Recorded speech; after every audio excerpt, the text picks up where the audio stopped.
ምሳምራት አብሳይ እኔ ብቻ ነኝ ለኔ።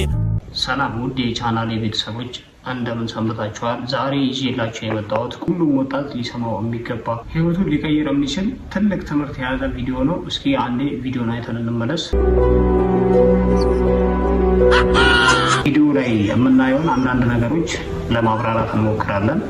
ቪዲዮ 5 ነጥቦችን ይዟል። 5ቱ ነጥቦች ምን ምን እንደሆኑ አብራራላችኋል። ከ5ቱ ሀሳቦች የመጀመሪያው ፈርስት ፌዝ ኢን አክሽን ተግባራዊ እምነት ማለት ነው። ሁለተኛው ስቴፕ ደግሞ ቢሊቭ ዊዝ ኤቭሪ ስቴፕ በእያንዳንዱ ስቴፕ ማመን ማለት ነው። ሶስተኛ ላይ እሱ እንዳለው ዶንት ሉክ ኤባክ ይላል፣ ኋላችሁን እንዳትመለከቱ ማለት ነው። አራውንድ ዩር ሰርቪስ ኢኳራጋይስ በሚያበረታታችሁ ሰዎች መከበብ ማለት ነው።